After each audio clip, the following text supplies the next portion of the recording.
আমার বয়স কম, আমি আর পারছি না, কিন্তু তারপরও শীতের রাতে জোর করে তার মেশিন আমার গুহায় এত জোরে জোরে দিল, আমি কাঁদছি আর বলছি আস্তে আস্তে দেও, ব্যথা পাচ্ছি। হ্যালো বন্ধুরা, আমি তোমাদের নূপুর আপু। আজকের গল্পটি সম্পূর্ণ শুনলে আপনাদের মেশিন দিয়ে টপটপ করে পানি চলে আসবে। তাই হাতের কাজ করার আগে হাতের কাছে টিস্যু রাখুন। আমার ভাবিমা হওয়ার পর বেশ একাকিত্ব বোধ করছিলেন। তার এবং আমার দাদার মধ্যে দূরত্ব ক্রমশ বাড়ছিল। এরই মধ্যে আমি তাদের বাড়িতে যাই, আর আমাকে দেখে ভাবি খুব খুশি হন। একদিন আমি ভাবির ঘরে হঠাৎ করে ঢুকে পড়ি যখন তিনি তার শিশুকে খাওয়াচ্ছিলেন। সেদিনের ঘটনাটি আমাদের দুজনের জন্যই কিছুটা অস্বস্তিকর ছিল। আমি পরিস্থিতি বুঝতে পেরে দ্রুত ক্ষমা চেয়ে বেরিয়ে আসি। এক রাতে ভাবি হঠাৎ আমার ঘরে আসেন। আমি বুঝতে পারলাম তিনি মানসিক চাপে আছেন। কিছু না বললেও তার চোখে ক্লান্তির চিহ্ন স্পষ্ট ছিল। তিনি বললেন, আমার দিনগুলো খুব কঠিন যাচ্ছে, একটু মানসিক সমর্থন দরকার। এরপর তিনি এসে আমার পাশে বসেন। আমরা কিছুক্ষণ কথা বললাম, আমি তাকে সান্ত্বনা দেওয়ার চেষ্টা করলাম। সেই রাতটি আমাদের সম্পর্কের জন্য নতুন একটি অধ্যায়ের শুরু ছিল, যেখানে সহানুভূতি আর বন্ধুত্ব আরও গভীর হয়। আমার ভাবি ছিল অনেক সুন্দর দেখতে। তিনি সব সময় মডার্ন ড্রেস পরতে ভালোবাসত। বিয়ের পর তিনি একটু স্বাস্থ্যবান হয়ে যায়, যা তাকে আরও বেশি আকর্ষণীয় করে তুলেছিল। বন্ধুরা, আজকের গল্পটি অনেক বেশি স্পেশাল, তাই কেউ মিস করবেন না।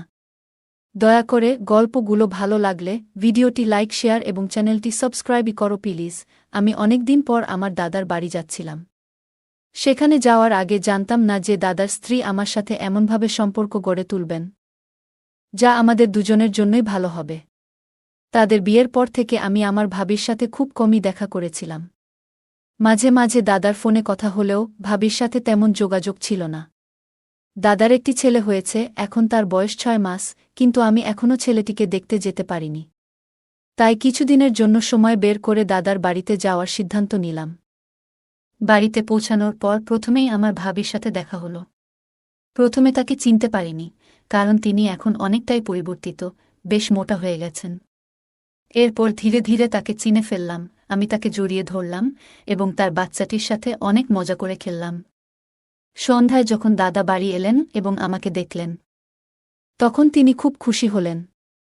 আমার দাদা রাহুল দা আমাদের পরিবারের বড় ভাইদের মধ্যে একজন ছিলেন। আমি ছিলাম পরিবারের সবচেয়ে ছোট চাচার ছেলে, আর রাহুল দা ছিলেন সবচেয়ে বড় চাচার ছেলে। ছোটবেলায় রাহুল দা আমাকে অনেক ভালোবাসতেন, আর পরিবারের ছোট হওয়ায় সবাই আমাকে আদর করতেন। এখন ভাবি যে আমাকে এতটা যত্ন নেবেন, তা আমি ভাবতেও পারিনি। 2 দিন দাদা ও ভাবির সাথে থেকে আমি বাড়ি ফিরতে প্রস্তুতি নিচ্ছিলাম। ঠিক তখনই ভাবি আমাকে থামিয়ে দিলেন। তিনি বললেন, বাচ্চা হওয়ার পর থেকে আমি কোথাও যেতে পারিনি। যদি তুমি আরও কিছুদিন থেকে যাও, তাহলে আমার কিছুটা সাহায্য হবে। তোমার দাদাও কিছুদিনের জন্য বাইরে যাচ্ছেন, তখন তুমি থাকলে আমার জন্য ভালো হবে। আমি তখনই আমার পড়াশোনার পরীক্ষা শেষ করে দাদার বাড়ি এসেছিলাম, আর ছুটিও ছিল। তাই আমি সিদ্ধান্ত নিলাম যে কিছুদিনের জন্য সেখানে থেকে যাই। ওই শহরে আমার কিছু বন্ধুও ছিল, যাদের সাথে দেখা করার ইচ্ছা ছিল। সেই দিন আমি আমার ঘর থেকে স্নান করে বের হলাম। যেহেতু দাদার বাড়িতে থাকার পরিকল্পনা করিনি, তাই বেশি কাপড়ও সাথে আনিনি। আমি দাদার টি-শার্ট খুঁজে বের করার জন্য তার ঘরে যাওয়ার সিদ্ধান্ত নিলাম। ভাবিকে সেখানে কোথাও দেখলাম না, আর দাদাও তখন ঘরে ছিলেন না। মনে হলো ভাবি হয়তো রান্নাঘরে ব্যস্ত, আর দাদা কোথাও কাজে ব্যস্ত ছিলেন। ভাবিকে কাজ থেকে ডেকে আনা ঠিক মনে করলাম না। সাধারণত সবার কাপড় আলমারিতে থাকে, তাই আমি নিজেই দাদার একটি টি-শার্ট নিয়ে নেওয়ার সিদ্ধান্ত নিলাম। আমি দাদার একটি টি-শার্ট পরে নিলাম এবং আয়নার সামনে দাঁড়িয়ে নিজের চুল ঠিক করতে লাগলাম। কিছুক্ষণ পর হঠাৎ পেছন থেকে একজন আমাকে জড়িয়ে ধরলেন। ভাবি হয়তো ভুল করে আমাকে দাদা মনে করে আলিঙ্গন করলেন। আমি দ্রুত তার হাত থেকে নিজেকে ছাড়ানোর চেষ্টা করলাম, কিন্তু তিনি তখনও আমাকে ছাড়তে চাইলেন না এবং আরও শক্ত করে জড়িয়ে ধরলেন। ঠিক তখনই দাদা ঘরে ঢুকলেন এবং ভাবিকে আমাকে জড়িয়ে ধরতে দেখে তার চোখ বিস্ময়ে বড় হয়ে গেল। দাদাকে দেখে ভাবি হঠাৎ পেছনে সরে গেলেন এবং বললেন, তুমি যখন দরজায় দাঁড়িয়ে আছো, তবে তিনি কে? আমি তখন ঘুরে দাঁড়ালাম, আর ভাবি আমাকে দেখে হতভম্ব হয়ে বললেন, তুমি তো রাহুলের টি-শার্ট পরে আছো, তাই চিনতে পারিনি। দাদা এবং আমি দুজনেই এই ঘটনাটি মেনে নিলাম, কারণ আমরা বুঝতে পেরেছিলাম এটি নিছক একটি ভুল বোঝাবুঝি। এরপর দাদা আর কিছু না বলে ঘর থেকে বেরিয়ে গেলেন, আর আমিও সেখানে থেকে সরে এলাম। আমি ঘর থেকে বেরিয়ে যাওয়ার সময় ভাবি আমার দিকে তাকিয়ে মৃদু হাসলেন। ভাবি কি বোঝাতে চাইছিলেন তা তখনও বুঝতে পারলাম না। দুপুর থেকেই দাদা বাইরে যাওয়ার প্রস্তুতি নিচ্ছিলেন, কারণ রাতে তার ফ্লাইট ছিল। রাত ৯টার দিকে তিনি ফ্লাইটের জন্য বেরিয়ে গেলেন। এর পরের কয়েকদিন আমি, ভাবি আর তাদের ছোট সন্তান বাড়িতে একাই ছিলাম। দাদা চলে যাওয়ার পর থেকে ভাবির আচরণে কিছুটা পরিবর্তন লক্ষ্য করলাম। সেদিন রাতে তিনি বললেন বাচ্চাটি ঘুমাতে পারছে না, তাই তাকে আমার ঘরে নিয়ে এলেন। বাচ্চাটিকে আমার কোলে রেখে তিনি একটু কাজ সেরে আসবেন বলে চলে যান। কিছুক্ষণ পর বাচ্চার খেলনাটি হাত থেকে ফসকে মাটিতে পড়ে গেল। খেলনাটি তুলতে গিয়ে তিনি নিচু হলেন, আর তখন তার শাড়ির আঁচল সামান্য সরে গেল। কিন্তু আঁচল ঠিক করার চেয়ে তিনি খেলনাটি তোলার দিকে বেশি মনোযোগ দিলেন, যা দেখে আমি একটু অস্বস্তিতে পড়লাম। পরে তিনি খেলনাটি তুলে আঁচল ঠিক করে নিয়ে বললেন, আজ সারাদিন রাহুলের যাওয়ার প্রস্তুতিতে ব্যস্ত ছিলাম, খুব ক্লান্ত লাগছে। এখন একটু বিশ্রাম না নিলে ভালো লাগবে না। এখন স্নান না করলে আমার মনের প্রশান্তিও হবে না। তুমি কি একটু সময়ের জন্য তোমার ভাতিজাকে সামলাতে পারবে? আমি সম্মতি দিলাম, এবং ভাবি বাচ্চাটিকে রেখে স্নান করতে চলে গেলেন। আমি বাচ্চাটির সাথে খেলতে থাকলাম। কিছুক্ষণ পর বাচ্চাটি কান্না করতে শুরু করল। হয়তো ওর খিদে পেয়েছিল। আমি তাকে নিয়ে ভাবির ঘরে গেলাম, দেখলাম ভাবি চুল শুকাচ্ছেন। আমাকে দেখে তিনি বাচ্চাটিকে আমার হাত থেকে নিলেন। আমি ঘর থেকে বেরিয়ে আসতে যাচ্ছিলাম, ঠিক তখন ভাবি বললেন, আমার মাথা খুব ব্যথা করছে, মনে হয় না চুল ধোয়া উচিত ছিল। ভাবি মাথা ব্যথার কথা বললেন, তাই আমি রান্নাঘরে গিয়ে তার জন্য একটু আদা চা বানিয়ে নিয়ে এলাম। নিজের জন্য ১ কাপ বানালাম, কারণ চা আমার অনেক দিনের সঙ্গী। ডিগ্রি পড়ার সময় রাত জেগে পড়াশোনা করতাম, তখন থেকেই চা পানের অভ্যাসটা লেগে গেছে। ২ কাপ চা নিয়ে ভাবির ঘরে ফিরলাম। তখন দেখলাম ভাবি বাচ্চাকে খাইয়ে দিয়ে শুয়ে আছেন। হঠাৎ চোখে পড়ল তার গাউনের কিছু অংশ একটু সরেছে। আর আমি তৎক্ষণাৎ দৃষ্টি অন্যদিকে সরিয়ে নিলাম। ভাবি আমাকে বললেন, দেবরজি, তোমার চোখ ফিরিয়ে নেওয়ার কি দরকার? তখন আমি তাকে তার পোশাক সম্পর্কে বললাম। তিনি দ্রুত তা ঠিক করলেন। আমি তার দিকে তাকালাম, এবং কিছুক্ষণ আগের ঘটনা মনে পড়ায় একটু লজ্জা পেলাম। ভাবি কোনো দ্বিধা ছাড়াই আমার সাথে কথা বলতে শুরু করলেন। চায়ের কাপ হাতে নিয়ে বললেন, তোমার বানানো চা বেশ ভালো হয়েছে। মাথার ব্যথাও যেন সেরে গেছে। চা শেষ করে আমি কাপগুলো তুলে রান্নাঘরে রাখলাম, এবং তারপর নিজের ঘরে গিয়ে ঘুমিয়ে পড়লাম। পরদিন প্রতিদিনের মতো আমি সকালবেলা ঘরের বাইরে ব্যায়াম করছিলাম। সাধারণত ভাবি সকাল ৯টার দিকে ওঠেন, তাই আমি জানতাম তিনি এত সকালে বের হবেন না। আমি প্রতিদিন সকাল ৭টায় উঠে ব্যায়াম শুরু করি, এবং ৮টার মধ্যে শরীর ঘামে ভিজে যায়। হঠাৎ ৮টার সময় ভাবি তার ঘর থেকে বেরিয়ে এলেন। আমাকে এক্সারসাইজ করতে দেখে বললেন, তুমি তো এত ফিট আছো, আমাকে কখনো এক্সারসাইজ করার পরামর্শ দাওনি কেন? বাচ্চা হওয়ার পর থেকে আমার শরীরের অবস্থা খারাপ হয়ে গেছে। আমি হেসে বললাম, কোনো সমস্যা নেই, তুমি আজ থেকে আমার সাথে ব্যায়াম করতে শুরু করো। তারপর ভাবি শার্ট ও প্যান্ট পরে এলেন, যাতে তাকে একটু অন্যরকম লাগছিল। আমি নিজেকে সামলে নিলাম এবং ভাবিকে ব্যায়ামের ধাপগুলো শেখাতে লাগলাম। এইভাবে আমাদের মধ্যে কথাবার্তা আরও বেড়ে যেতে লাগল। মাঝে মাঝে ভাবি হঠাৎ দুপুরে আমাকে তার ঘরে ডেকে পাঠাতেন, যাতে তিনি কোনো সাহায্য বা পরামর্শ নিতে পারতেন। এরপর একদিন আমার এক বন্ধুর ফোন এলো, যে এই শহরেই থাকত। তাকে বললাম যে আমিও এই শহরে আছি, এবং সে আমাকে দেখা করতে জোর করতে লাগল। যখন আমি বন্ধুর সাথে ফোনে কথা বলছিলাম, ভাবি আমার পাশেই বসেছিলেন।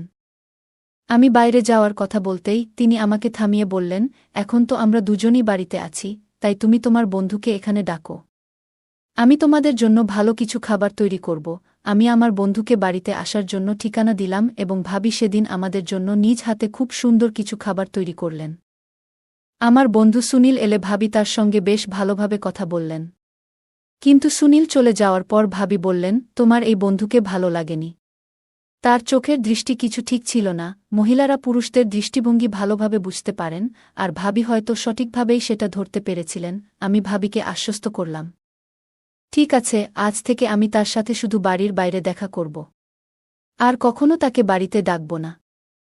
সেই রাতেই বাচ্চাটি খুব কান্নাকাটি করছিল, আর ভাবিও বেশ ক্লান্ত লাগছিলেন। আমি শিশুর কান্নার শব্দ শুনে ভাবির ঘরে গেলাম। তার হাত থেকে বাচ্চাটিকে নিয়ে কোলে নিয়ে শান্ত করার চেষ্টা করলাম। তখন ভাবি বললেন, ভাই, আপনি আমার আর আমার বাচ্চার যত্ন কেমন করে করছেন? রাহুল তো বাচ্চা কান্না করলে পাশের ঘরে গিয়ে ঘুমিয়ে পড়ে, কিন্তু আপনি আপনার ঘুম নষ্ট করে আমাদের পাশে এসে দাঁড়ালেন। তার চোখে জল দেখা গেল। ভাবি বললেন, আমার পেটে অনেক যন্ত্রণা হচ্ছে, আমি ভেবেছিলাম তার জন্য কিছু গরম পানীয় তৈরি করে আনব, তখনই তিনি আমার হাত ধরে বললেন, কিছু আনার দরকার নেই। এটা আমার শারীরিক সমস্যার কারণে হচ্ছে। এবং আগামী কয়েকদিন এমনটাই চলবে। ভাবি হঠাৎ করে তার মাথাটা আমার কাঁধে রাখলেন। আমি বুঝলাম, সম্ভবত তিনি বেশ ক্লান্ত আর অসুস্থ বোধ করছেন। বাচ্চাটাও তাকে সারাদিন বিরক্ত করেছে। তাকে আরাম দিতে আমি তাকে বিছানায় শুইয়ে দিলাম এবং মাথায় আলতো করে হাত বোলাতে লাগলাম। কিছুক্ষণ পর ধীরে ধীরে তার মুখে আরামের ভাব ফুটে উঠল। কয়েকদিন পর ভাবির শরীর আগের তুলনায় বেশ সুস্থ মনে হল। ভাবি আমার ঘরে এলেন, আজ যেন তাকে দেখতে আরও সুন্দর লাগছিল। তিনি কালো রঙের একটি শাড়ি পরেছিলেন। ভাবি বললেন, ভাই, এই কয়েকদিনে আপনি আমার খুব যত্ন নিয়েছেন। বিয়ের পর থেকে রাহুল কখনোই আমার এতটা খেয়াল রাখেনি। অন্তত আমি মনে করতে পারছি না। আপনার মতো একজন স্বামী পেলে হয়তো আমার জীবনটা আরও সুন্দর হতো। কিন্তু কি করব, আমার ভাগ্যই খারাপ। আমি ভাবলাম, অনেক মহিলাই তাদের স্বামী সম্পর্কে অভিযোগ করেন, হয়তো ভাবিও তেমনি কিছু বলছেন। কিন্তু কিছুক্ষণ পর তিনি আরও কাছে এসে বললেন, ভাই, আপনার কাছ থেকে একটা বড় সাহায্য চাই। তিনি বললেন, গত কয়েকদিনে আপনার কাছ থেকে আমি যে সমর্থন পেয়েছি সেটা কোনোদিন ভুলব না। ভাবি এত সহজভাবে কথাগুলো বললেন যে আমি কিছুটা বিস্মিত হলাম। আমি জিজ্ঞাসা করলাম, ভাবি, আপনি ঠিক আছেন তো? এসব বলার মানে কি? আমি বিষয়টিকে গভীরে নিতে চাইছিলাম না, তাই আলাপ অন্যদিকে ঘোরানোর চেষ্টা করছিলাম। তখন হঠাৎ করে ভাবি কেঁদে উঠলেন। বললেন, আজ পর্যন্ত আমি অনেক কষ্ট মনে ধরে রেখেছি। আজ আপনার সামনে সব কিছু খুলে বলতে ইচ্ছে করছে। ভাবি বললেন, তোমার ভাই অনেক দিন ধরে অসুস্থ, আর তার প্রভাব আমাদের ছেলেও সহ্য করছে। জন্ম থেকেই আমার সন্তান দুর্বল। তোমার ভাইয়ের অসুস্থতার কারণেই এমনটা হয়েছে। যদি গাছের শিকড় দুর্বল হয়, তাহলে ডালপালা কি শক্তিশালী হতে পারে? আমি অবাক হয়ে বললাম, ভাবি, তুমি এসব কি বলছ? তোমার কথাগুলোর মানে পুরোপুরি বুঝতে পারছি না। ঠিক তখনই ভাবি আমার দিকে ফিরে আবেগপ্রবণ হয়ে বললেন, ভাই, আমাকে বিশ্বাস করো। আমি মিথ্যা বলছি না। এরপর তিনি তার ঘরে গিয়ে আমার ভাইয়ের কিছু মেডিকেল রিপোর্ট নিয়ে এলেন। বললেন, তোমার ভাইয়ের অসুস্থতা সম্পর্কে তুমি জানোই। আমার সন্তানও খুব অল্প বয়সে নানা সমস্যায় ভুগছে, আর আমি নিশ্চিত নই সে কতদিন সুস্থ থাকবে। এখন আমাদের কাছে খুব বেশি সময় নেই। তাছাড়া তোমার ভাই তো বাড়িতেও নেই। ভাবি আমাকে গভীরভাবে দেখলেন এবং বললেন, তুমি তো বুঝতে পারছ, এই পরিস্থিতিতে একজন মায়ের কত কিছু চিন্তা করতে হয়। তিনি সাহায্যের জন্য অনুরোধ করলেন। আরও বললেন, আমার এমন এক সন্তানের প্রয়োজন যে সুস্থ এবং শক্তিশালী হবে। আমি জানি তোমার ভাইয়ের থেকে সেটা সম্ভব হবে না।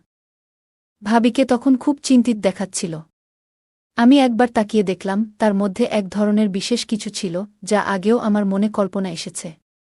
যেন তিনি একজন খুবই সুন্দর এবং গুণী মহিলা আমার সামনে দাঁড়িয়ে আছেন। আমি মনে করলাম, এই সময়ে তাকে মানসিকভাবে সাহায্য করা দরকার, এবং তাই তার পাশে থাকার সিদ্ধান্ত নিলাম। আমরা সেই রাত কিছুক্ষণ কথা বললাম, একে অপরকে বুঝতে চেষ্টা করলাম। ঠিক তখন পাশের ঘর থেকে শিশুর কান্নার আওয়াজ পেলাম।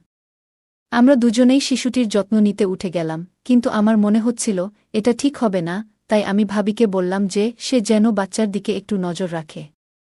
এরপর আমি গভীর ঘুমে ঢলে পড়লাম। যখন ঘুম ভাঙল তখন সকাল হয়ে গেছে। আমি ঘুম থেকে উঠে দেখি ভাবি আমার পাশে বসে আছেন। তিনি এখনও সেই একই নাইট ড্রেসে ছিলেন। মনে হলো তিনি রাতে একটুও ঘুমাননি, কারণ আমি উঠতেই ভাবি আমার সামনেই আছেন। তিনি হেসে বললেন, ভাইজা, আপনি তো আমাকে ভালোভাবেই বোকা বানালেন। আপনি রাজি বলার পরেও সরাসরি ঘুমিয়ে পড়লেন। আমি তখন তাকে আলতো করে বললাম, আমাদের জন্য সময় আছে, মাত্র একটা দিন নয়, সামনের 15 দিন আমাদের জন্যই রয়েছে। মনে রেখো, আমরা একে অপরের পাশে আছি। ভাবি নিজে থেকেই আমার দিকে এগিয়ে এসেছিলেন, তবে আমি বুঝেছিলাম এর আগে আমাকে কিছু মানসিক প্রস্তুতি নিতে হবে, কারণ এই অভিজ্ঞতা আমার জন্য নতুন ছিল। সেই দিন আমি সেলুনে গিয়েছিলাম এবং পথে আমার এক বন্ধুর কথা মনে পড়ে। সে বরাবরই মেয়েদের ব্যাপারে বেশ অভিজ্ঞ ছিল, সবসময় কাউকে না কাউকে ইমপ্রেস করার চেষ্টা করত। ভাবির সঙ্গে দেখা করার আগে আমি তার কাছ থেকে কিছু পরামর্শ নিলাম। সে আমাকে কিছু টিপস দিল। রাতে প্রতিদিনের মতো ভাবি আমার ঘরে এলেন। আমি মনে করলাম, বন্ধু একদিন বলেছিল, অনেক মানুষ চকোলেট পছন্দ করে এবং উপহার দিলে সম্পর্কের মধ্যে উষ্ণতা বাড়ে, তাই আমি ভাবিকে একটি চকোলেট দিলাম। তিনি মৃদু হাসলেন, আর সেই মুহূর্তে বুঝলাম তিনি অনেক আন্তরিক এবং অনুভূতিপ্রবণ। তার সঙ্গে কথা বলাটা খুবই মধুর ছিল এবং সেই দিনটা আমাদের মধ্যে একটি সুন্দর বন্ধুত্বের স্মৃতি হয়ে থাকল। পরের দিন সকালে ঘুম থেকে উঠে নিজেকে খুব সতেজ ও প্রশান্ত লাগল। জীবনের ২৫ বছরেও এমন অনুভূতি আগে কখনো হয়নি, যা আমাকে গভীরভাবে স্পর্শ করেছিল। সেই অভিজ্ঞতা মনে দাগ কেটেছিল। এরপর থেকে ভাবির সঙ্গে সময় কাটানো যেন একটা অভ্যাসে পরিণত হল। আমরা বিভিন্ন বিষয়ে কথা বলতাম আর তার সঙ্গ উপভোগ করতাম। তবে কিছুদিন পর দাদা বাড়ি ফিরলেন। আমি ভেবেছিলাম হয়তো এখন আমাদের বন্ধুত্বের সেই খোলামেলা মুহূর্তগুলো আর আগের মতো থাকবে না। তবুও রাতের সময় যখন সবাই ঘুমিয়ে থাকত, ভাবি মাঝে মধ্যে আমার সঙ্গে কিছু সময় কাটাতে আসতেন। আমরা তখন নানা বিষয় নিয়ে আলোচনা করতাম। একবার রাতের বেলা ভাবি আমার ঘরে এসে হাসি মুখে বললেন, গত ২ দিন ধরে আমার মনে হচ্ছিল আমি হয়তো মা হতে চলেছি। আজ চেকআপ করানোর পর নিশ্চিত হলাম যে আমি গর্ভবতী। দেবরজি, আপনি বাবা হতে চলেছেন আর আমি মা। আমি ভাবিকে অভিনন্দন জানালাম। তখন ভাবি বললেন, দেবরজি, শুধু অভিনন্দন দিলেই হবে না। যখন এই সন্তান আপনার, তখন তার দায়িত্বও আপনাকেই নিতে হবে। আমি অবাক হয়ে বললাম, দায়িত্ব? কিসের দায়িত্ব? ভাবি তখন বললেন, আপনাকে আপনার সম্পত্তির অর্ধেক অংশ এই সন্তানের নামে করতে হবে। ভাবির কথা শুনে যেন আমার পায়ের নিচ থেকে মাটি সরে গেল। আমি বললাম, ভাবি, আপনি কি বলছেন? আমার নামে তো ১ টাকাও নেই। ভাবি কিন্তু আমার কথা মানতে রাজি নন। তিনি বললেন, আপনি যতই অস্বীকার করুন, আমি জানি আপনার নামে কত সম্পত্তি আছে। যদি আপনি আমার কথা না মানেন, তবে আমাকে সবকিছু আপনার দাদাকে জানাতে হবে। এরপর আপনার পরিবারের সামনে কিভাবে বদনাম হবে, তা আপনি নিজেই দেখবেন। আমি বললাম, ভাবি, আপনি এই বাড়িতে মাত্র ২ বছর আগে এসেছেন। আর এই ২ বছরে আমি আপনাকে কোনো বড় পারিবারিক অনুষ্ঠানে দেখিনি। তাহলে আপনি আমার সম্পত্তি সম্পর্কে কিভাবে জানলেন? ভাবি আমার প্রশ্নের মুখে কিছুটা অসহায় হয়ে গেলেন। আমি আবার বললাম, নিশ্চিতভাবেই দাদা আপনাকে এসব বলেছিলেন। কিন্তু ভাবি, আপনার কাছে যত সম্পত্তিই থাকুক না কেন, কয়েক বছরের মধ্যে সেটা কোনো কাজে আসবে না। সে শুনে খুব চিন্তায় পড়ল। আমি তাকে মৃদু হেসে বললাম, তুমি কিছু বুঝতে পারছ? তখন সে বলল, দেবর, তুমি কি বলতে চাচ্ছ? আমি উত্তর দিলাম, আমার শরীরে এক ধরনের রোগ আছে, যেটা হয়তো তোমারও হতে পারে। তবে চিন্তা করো না, এটা খুব জটিল কিছু, যা কখনো ঠিক হবে না। আর কিছুদিন পরেই আমি মারা যাব, সাথে তুমিও। তাই আমি আমার সম্পত্তির এক অংশ তোমার নামে লিখে দিতে চাই। সে তখন খুবই অবাক হয়ে গেল। তার মুখ লাল হয়ে উঠল এবং বলল, এই কি বিপদে পড়লাম আমি। তারপর সে তার স্বামীকে জোরে জোরে ডাকতে শুরু করল। দাদা সঙ্গে সঙ্গে ঘরে চলে এলো, যেন বাইরে দাঁড়িয়ে সবকিছু শুনছিল। তখন ভাবি তার স্বামীকে বলল, আমি সম্পত্তির জন্যই তোমার ভাইয়ের কাছে এসেছিলাম। কিন্তু আমি জানতাম না যে তার শরীরে এই ধরনের সমস্যা রয়েছে। এখন আমাকে কি করতে হবে? এরপর দাদা আর ভাবির মধ্যে তর্ক শুরু হয়ে গেল। আমি সব বুঝতে পারছিলাম যে ভাবির পরিকল্পনাটি সঠিকভাবে সফল হয়নি। ভাইয়ের সাথে ভাবির প্রথম পরিচয় এবং এরপর যা ঘটেছিল, সবকিছুই এখন পরিষ্কার হয়ে গেল। সে খুব লোভী, আর সেই কারণেই ভাইয়া তার থেকে দূরে সরে গিয়েছিল। তার স্বার্থ ছাড়া সে কারো কাছে আসে না। রাহুল ভাই আমাকে শুধু ভাবির ব্যাপারে সতর্ক করেছিল। কিন্তু সেদিন রাতে দাদার আসল চেহারাটাও আমার সামনে উন্মোচিত হল। তারা দুজন মিলে আমাকে ঠকিয়ে আমার সম্পত্তি হাতিয়ে নেওয়ার পরিকল্পনা করেছিল। আমি দাদাকে বললাম, দাদা, তুমি এতটা নিচে নামতে পারবে, তা আমি ভাবতেও পারিনি। তুমি কিভাবে তোমার স্ত্রীকে অন্য পুরুষের সঙ্গে সম্পর্ক রাখতে দাও? শুধু টাকার জন্য তুমি নিজের ভাইয়ের সঙ্গে প্রতারণা করছ। আমি ভেবেছিলাম আমার দাদা এখনও আমাকে নিঃস্বার্থভাবে ভালোবাসে। কিন্তু আমি ভুল ছিলাম। আমার কথা শুনে দাদা চুপচাপ মাথা নিচু করে দাঁড়িয়েছিল। আর ভাবির চোখে তখন জল। আমি তখন ভাবিকে সত্যিটা জানিয়ে দিলাম। আমি বললাম, ভাবি, তোমার চিন্তা করার দরকার নেই। আমার কোনো গোপন রোগ নেই, আর আমি তোমার সঙ্গে কিছুই ভুল করিনি। যখন তুমি আমার কাছে আসতে, আমি তোমাকে চকোলেট খেতে দিতাম, যাতে ঘুমের ওষুধ মেশানো ছিল। তুমি যখন ঘুমিয়ে পড়তে, আমি ঘর থেকে বেরিয়ে যেতাম। যদি তুমি আমার কথা বিশ্বাস না করো, তাহলে সেই গোপন ক্যামেরার ফুটেজ দেখে নাও, যেটা তুমি আমার উপর নজর রাখার জন্য বসিয়েছিলে। সবকিছু পরিষ্কার হয়ে যাবে। এরপর দাদা ও ভাবি আমার কাছে ক্ষমা চাইতে শুরু করল। কিন্তু তাদের ক্ষমা করার মতো আমি আর কোনো ইচ্ছা রাখিনি। তারা যা পরিকল্পনা করেছিল তা আমাদের পরিবারেও ছড়িয়ে পড়েছিল এবং সবার সঙ্গে তাদের সম্পর্ক ভেঙে গেছে। এখন তারা একেবারে একা হয়ে গেছে, তাদের কর্মের ফল ভোগ করছে। বন্ধুরা, আজকের দিনে মানুষ তার নিজের রক্তের সম্পর্ককেও ভুলে যাচ্ছে শুধুমাত্র টাকার জন্য। সত্যিই কি টাকা সম্পর্কের চেয়ে বেশি মূল্যবান হয়ে গেছে? গল্পটা কেমন লাগলো জানাতে ভুলবে না। আরও মজার মজার রোমান্টিক গল্প শুনতে চাইলে ভিডিওটি লাইক, শেয়ার এবং চ্যানেলটি সাবস্ক্রাইব করতে এবং বেল আইকনটি ক্লিক করতে ভুলবে না। ধন্যবাদ।